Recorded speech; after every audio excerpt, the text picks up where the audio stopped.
Hello guys, welcome back to another What If. Today I'll be doing What If Deku had Telekinesis Part 6. I'm sorry I haven't uploaded in a while and I've been losing interest in What If, so that's why I wasn't uploading. But now I'm back into them.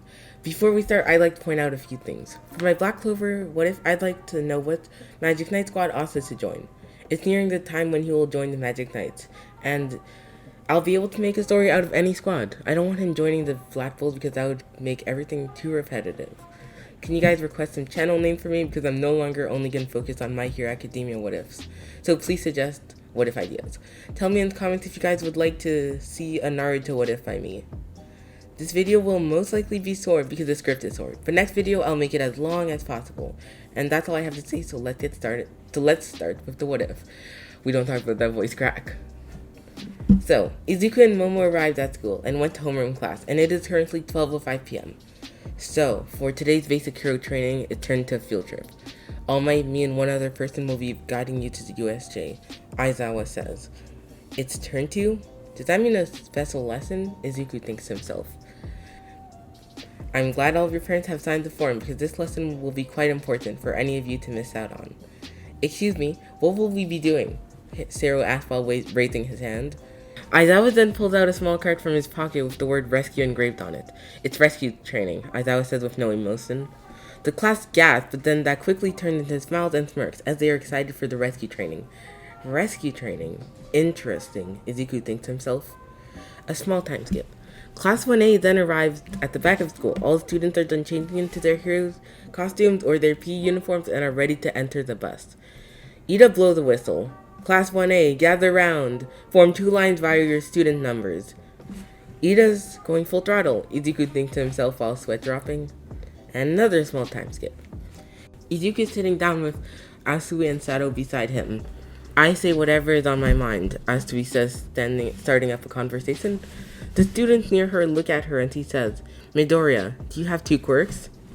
Izuku, who wasn't really paying attention to her before, then turns his head to her and nods.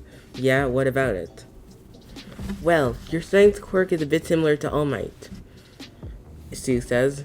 Izuku brushes this off and says, guess I never thought about it that way. Kirishima then steps in and says, wait, you're forgetting something. All Might quirk has much more destructive power. Izuku internally sighs and says, I guess I'm lucky to have a quirk similar to All Might's. I just wish mine was as strong. Izuku then scratched the back of his head. It's nice to have two quirks and a very flashy one. You can do lots of stuff. My quirk isn't really much. It's not really flashy, Kirishima says. Don't say that. I think your quirk is pretty cool. With a quirk like that, you can 100% become a pro hero, Izuku says. My navel laser is best in beauty and strength, Aoyama says. It doesn't really matter if it gives you a stomach ache, Mina replies. For the rest of the bus ride, the class basically has a conversation about who has the flashiest quirks in the class, which of course Bakugo and Todoroki place first and second. Once arriving at the USJ, they are greeted by the Space Hero 13. Greetings everyone, I've been waiting for you, the Space Team's hero said while leading them inside of the USJ. Izuku is shocked at the size of the USJ, and he's never really seen anything like that. 13 then explained all these training zones, and Aizawa steps in and says something. 13, where's All Might? Then out of nowhere, All Might blasts into the USJ, with all of the students amazed by his presence. Good afternoon, students, All Might says while standing triumphantly. Alright students, I'm sure you're all aware of my quirk Black Hole. It's a very useful quirk for rescuing people, but can also easily be used to kill. You guys should have learned the destructive extent of your quirk from All Might's hero training, and the extent of your quirks from Aizawa's quirk assessment test. 13 then explains what they will be doing for the rescue training, and All Might pitches in on what they should do. The power goes on and off, and the lights go off after a few rounds of turning on and off. Izuku's eyes widen as he feels negative energy coming from the middle of the USJ.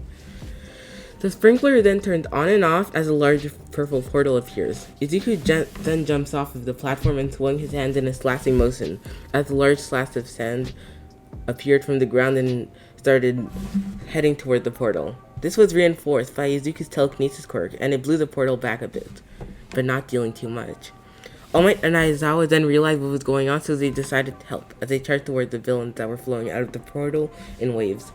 All Might had already knocked out half the villains as he was charging full speed at Shigaraki.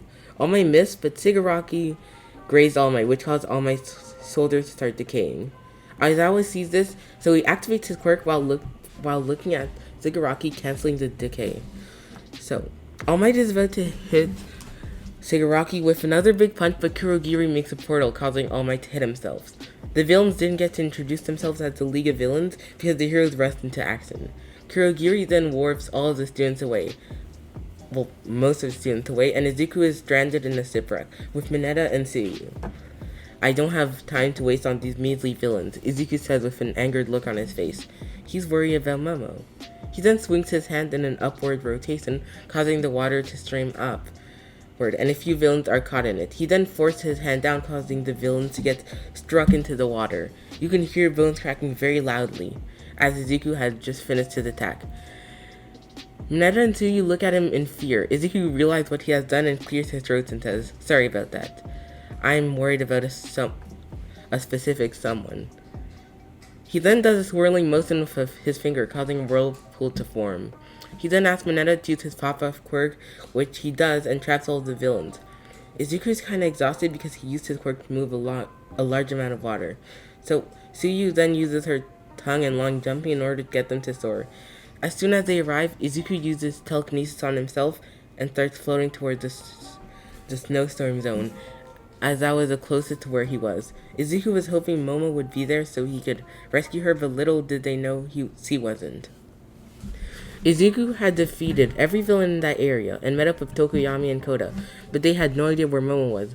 But the moment he left the snowstorm zone, the battle had ended. All Might had defeated the Nomu, Kurogiri and Shigaraki had escaped, and the battle was over. All of the students had been gathered from the zone, and the villains had been knocked out.